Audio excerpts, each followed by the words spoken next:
Good afternoon, good evening, good morning, everyone. My name is Paul Young. I'm just going to walk you through the adoption of the digital model for the public sector. Here's a brief bio about myself. As you can see, I've held various positions. I'm a subject matter in many different disciplines. When I go through this presentation, I'll give you my experience as well as give some in-depth challenges that we're facing with digital adoption. Here's the agenda. So here's a high level view in terms of the use cases. Now, digital adoption has been growing significantly in 2025. A lot of the major cities have been looking at different areas from public safety to transit to transportation to overall driving programs. So it's becoming a very core part of their overall data and AI strategy to look at what they can do in terms of automation of streamlining business processes. This kind of gives you an idea of the current state of affairs in terms of where we're seeing in terms of adoption. A lot of countries like Singapore and Korea have been in the forefront in terms of digital adoption and technology. Um, Other countries are slowly moving up the chain in that, and it's something to bear in mind as you're researching how you want to approach digital adoption as part of your business model. Here's the thing that you want to look at in terms of things with any sort of model or change in business process, right? Is you're you're going to have significant governance strategy around security and data protection because that's critical in this era that we're in right now. It's significant. Intergovernment cooperation because you're going to talk about data silos. You're going to talk a bit about coming to a common framework around data integration in the user interface in terms of how you want to approach it. So you want to have it consistent across departments. You also want to recognize the realization of the benefits of what you're trying to do in terms of streamlining that business process. And at the end of the day, you want efficiency and you want to ensure that data is kept secure for privacy issues. You want to focus on the delivery uh, in terms of it's solid. You want to make sure that when you roll it out, you do it some test marketing of that solution. And you're going to want to have a framework around your team on digital skills matrix as well. And again, you're going to want to secure it in terms of how you stage that data and how you protect it because every organization gets hit considerable amount of times from scammers or just cyber attacks, and they can overwhelm a system to the point that it brings it down. This gives you an idea on the state side, particular where they are in terms of digital adoption.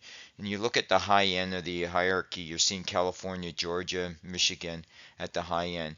If you see at the low end, you're seeing like New Mexico, Alaska, Kentucky, South Dakota. So it's all about the commitment. And some states, for example, if you look at Alaska and New Mexico, they have a tendency to have a lot more rural base.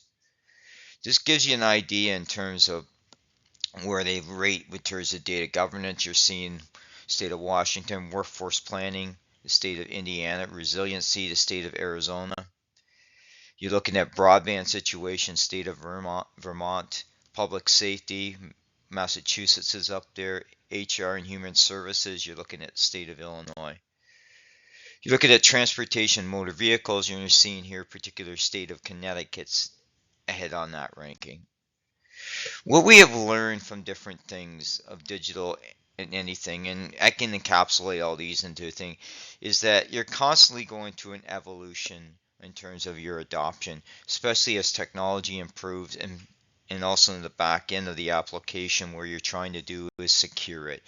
We're seeing all that, and AI is evolving as well, and that's consistent as part of your overall strategy. Any sort of digital model still should go through your cybersecurity tests periodically, probably maybe once a quarter, even bringing in third party to do an assessment to make sure everything's working fine. This gives you an idea in terms of what's happening here in particular cities, what I've seen in terms of adoption.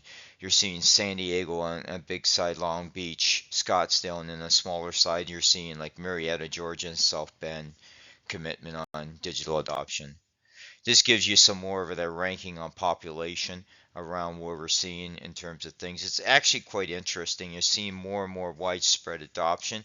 especially when you get into urban areas where I've seen in Texas where they don't want to add in the body count due to fiscal restraints, and they're looking at basically using digital adoption as part of handling um, proper management of client-related or resident-related issues. This gives you an idea of where the top 10 projects are likely to increase over the next 12 months. You're seeing cybersecurity there. And you're also seeing down in terms of where the cities are focusing on staff shortages, fiscal gap, but it gives you some ideas of what they have to do in terms of the overall IT budget and staffing related issues. This gives you an idea in terms of some of the leading players in the terms of the full powerhouse, right? It's not surprising when you see the big stakeholders like Cognizant, Deloitte, and Accenture because they tend to have bigger staff. Same with McKinsey. But there is a lot more going on with small organizations that are pivoting around small to mid-sized language models because perfecting a large language model can take time and costs. So for scaling wise, they may be looking at a more of a plug and play situation. Here it gives you the pros for adopting digital adoption: cost savings, improved customer experience, enhanced competitiveness, better data and AI insight, greater scalability, reducing staff costs. And that makes a good sense because you want to target where you want to put your resources in more complex area, and some of the mundane tasks you want to eliminate. Where there's challenges, like anything else, you're starting to open up portals and stuff. Whenever you open up IP address, they're vulnerable to security attacks. The high initial cost, that's more the development side to go in to set up an application. And complexity, let's face it, we're dealing with data, unstructured, structured, or semi-structured, and we have to work through a way to stage that data so we can consume it and have a certain degree of intervals of time where we want that question answered.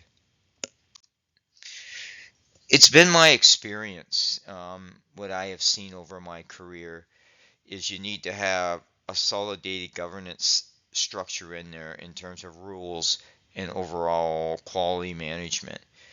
Starting with smaller use cases is critical, right? So you don't want to boil the ocean. You want to be targeted at what you do. You need to make sure you have adequate resources in-house, so you've trained, or also with a qualified business partner that you can rely on for support. But at the end of the day, you still want to have a certain amount of digital skills in-house. And you want to follow all the security protocols, the TLS and other areas to secure the multi-factor authentication and all that is part of it. And you want to learn lessons from other governments that have had issues with digital twin, 911 responses, and learn from them to adopt what you can do to changes. And I've always recommended third-party health checks to bring them in as part of an overall audit. And I do believe that if you're not using internal audit, they should be part of it. And your financial statements as part of at the end of the year should also have where you are in terms of your digital adoption and how you are succeeding on security checks and other all success. Because you should have actually at the end of the day questionnaires in that. And you want to have baseline metrics for each use case in terms of what you're trying to achieve in terms of turnaround time, like say construction permit, whether it's an inquiry around daycare spaces. You want to make sure that you have the response of what you have to do it and how you're handling the call volume. And you should be reporting on your model monthly, quarterly, year end into council and in on your site as well in terms of what you want to do. It doesn't mean you give out customer or vendor or other information, but you want to see where you're hitting at this and see what your successful rates are. And that can be also your NPS scores on it as well. And you want to select the right technology and business partner for this journey. Here's some links to my information. You can search me out on LinkedIn. And here's how you can reach out to me. Thank you.